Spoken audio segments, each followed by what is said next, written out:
जय हिंद दोस्तों, हमारा बिहार में आपका स्वागत है। और दोस्तों आज है 4 अगस्त 2021 और 4 अगस्त के साथ साथ इस वीडियो में 3 अगस्त के कुछ प्रश्नों को शामिल किया गया है। लेकिन क्योंकि 3 अगस्त से करंट अफेयर्स के लायक ज़्यादा न्यूज नहीं मिला था, जिस कारण हम वीडियो नहीं बनाए थे। ठीक है, तो 2 दिन का कंबाइंड वीडियो है। और दोस्तों इस वीडियो का अगर आप PDF डाउनलोड करना चाहते हैं तो हमारे टेलीग्राम चैनल से डाउनलोड कर सकते हैं। टेलीग्राम एप्लीकेशन में सर्च कीजिए हमारा बिहार HB और चैनल को ज्वाइन कीजिए। वहाँ पे आपको सारे दिन का PDF मिल जाएगा, हिंदी और इंग्लिश दोनों लैंग्वेज में। और दोस्तों इस वीडियो के लास्ट में मैंने रिवीजन का 2 प्रश्न रखा है, जिसका आंसर आप लोग को कमेंट बॉक्स में देना है। तो वीडियो अंत तक जरूर देखिए। तो चलिए शुरू करते हैं।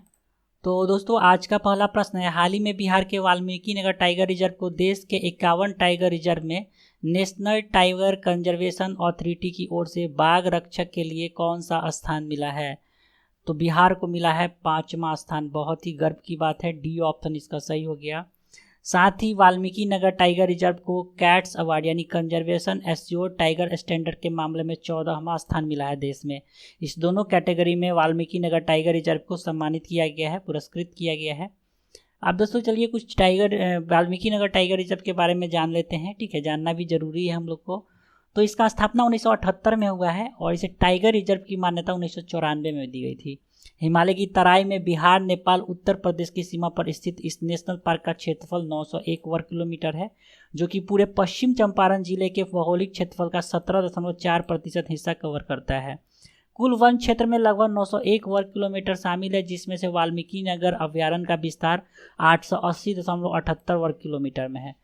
उत्तर में संरक्षित क्षेत्रों की सीमा नेपाल से लगती है, जबकि भारतीय राज्य उत्तर प्रदेश वन्य जीव अभ्यारण्य को पश्चिम तरफ से काटता है।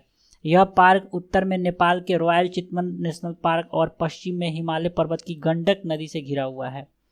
यहाँ पर बाघ, स्लॉथ, बियर, भेड़िया, हिरन, सीरो, चीते, अजगर, पिफोल, चीतल, सांभर, नीलगाय, हाइना, भारतीय सीवेट, जंगली बिल्लियाँ, हॉग डियर, जंगली कुत्ते, एक सींग वाले राइनोसोरस तथा भारतीय भैंस देखे जा सकते हैं। अगला प्रश्न है, हाल ही में बिहार के किस व्यक्ति को CEO इनसाइट्स पत्रिका द्वारा वर्ष 2021 में भारत में टॉप 10 सर्वश्रेष्ठ मुख्य प्रशासनिक पदाधिकारी की सूची में स्थान दिया गया है? तो राजीव रंजन को, ए ऑप्शन सही हो गया। और राजीव रंजन जो है Chandragupta institute of management Patna के मुख्य प्रशासनिक अधिकारी हैं। नेक्स्ट है दोस्तों, हाल ही में बिहार के किस जिले में ओशियन गैलरी महासागर दीर्घा का निर्माण किया जा रहा है, जो लोगों को समुद्र से जुड़ी विज्ञान और जीव जंतुओं से अवगत कराएगा? तो यह पटना में किया जा रहा है इसका निर्माण, बी ऑप्शन सही हो गया। श्री कृष्ण साइंस सेंटर बिहार में, श्री कृष्ण साइंस सेंटर जो है पटना में, तो उसमें ओशियन गैलरी महासागर दीर्घा का निर्माण 600 वर्ग फुट में किया जा रहा है। इस गैलरी में प्रदर्शनी के माध्यम से लोगों को समुद्र के पानी में पाए जाने वाले विभिन्न तथ्यों के बारे में बताया जाएगा। इस गैलरी में प्रवेश करने के बाद लोग समुद्र के अंदर का अनुभव करेंगे। ऑगमेंटेड रियलिटी स्क्रीन के माध्यम से दर्शकों को उत्तरी ध्रुव के जीवों के साथ होने का एहसास होगा। नेक्स्ट है दोस्तों, बिहार की किस नदी के पूर्वी और पश्चिमी दोनों किनारों पर 4 लेन नेशनल हाईवे का निर्माण किया जाएगा? तो इसका सही उत्तर हो गया सी, गंडक नदी। गंडक नदी के दोनों किनारे पर बनने वाले राष्ट्रीय राजमार्ग के बकरपुर से अरेराज खंड को 21-22 हो जाएगा में, और अरेराज से बेतिया खंड को 2022-23 में सौंपने का लक्ष्य रखा गया है। भारत सरकार के बरकपुर से मणिकपुर, साहेबगंज, अरेराज और बेतिया को जोड़ने वाले खंड को गंडक नदी के पूर्वी किनारे पर जो बनाया जाएगा उसको भारतमाला स्कीम में शामिल किया गया है। और इसके साथ ही गंडक नदी के पश्चिमी किनारे पर नेशनल हाईवे निर्माण के लिए जल्दी DPR तैयार किया जाएगा। सोनपुर, वैशाली, साहेबगंज, अरेराज, बेतिया खंड को पहले ही राष्ट्रीय राजमार्ग संख्या 139W के रूप में अधिसूचित किया जा चुका है। अब दोस्तों नाम आया है गंडक नदी का, तो चलिए इसके बारे में जानते हैं। तो गंडक नदी की कुल लंबाई लगभग 1310 किलोमीटर है तथा बिहार में इसकी लंबाई 260 किलोमीटर है। गंडक नदी को 2 धाराओं काली गंडक और त्रिशूल गंगा के मिलने से बनती है। यह नेपाल हिमालय में धौलागिरी और माउंट एवरेस्ट के बीच निकलती है और मध्य नेपाल को अपवाहित करती है। बिहार के पश्चिमी चंपारण से वाल्मीकि नगर से यह गंगा मैदान में प्रवेश करती है और पटना के निकट सोनपुर में गंगा नदी से जाके मिल जाती है। इस स्थान को त्रिवेणी कहा जाता है।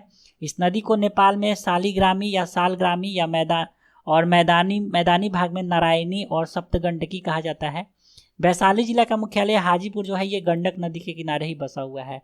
पूरे वर्ष जल से भरा रहने के कारण इस नदी को सदा नीरा भी कहा जाता है। अगला प्रश्न है, बिहार के किस व्यक्ति को बाघ रक्षक अवार्ड दिया गया है? ठीक है, तो यह भी प्रश्न वाल्मीकि नगर टाइगर रिजर्व से जुड़ा हुआ है। तो बाघ रक्षक अवार्ड से सम्मानित किया गया बिहार के मोहम्मद आरिफ, ये ऑप्शन सही हो गया।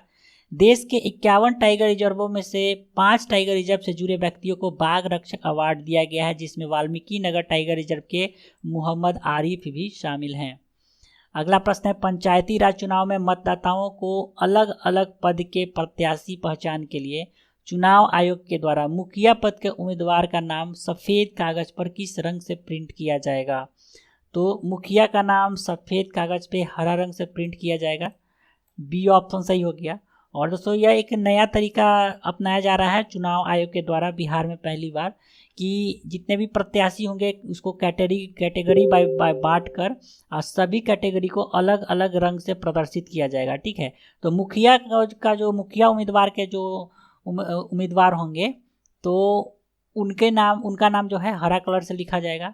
चुनाव आयोग के निर्देश के अनुसार सफ़ेद कागज पर काले रंग से ग्राम पंचायत सदस्य का नाम प्रिंट होगा। ठीक है, यानी ग्राम पंचायत का जो उम्मीदवार होंगे उनका नाम होगा काला रंग से। ठीक है, उसके बाद मुखिया पद के उम्मीदवार के लिए हरा रंग का प्रयोग किया जाएगा।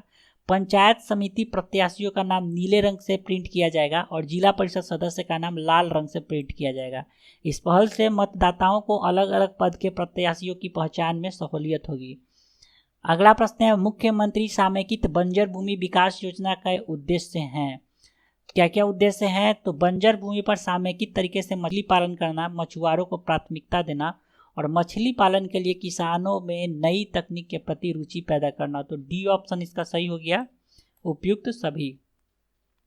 अगला प्रश्न है दोस्तों, राज्य के मुख्य गैर कर राजस्व स्रोतों में शामिल हैं खनन, ब्याज प्राप्ति, सिंचाई। तो सभी सही है, उपयुक्त सभी इसका सही उत्तर हो गया। यानी बिहार के गैर कर राजस्व स्रोत में खनन भी आता है, ब्याज प्राप्ति आता है और सिंचाई भी आता है।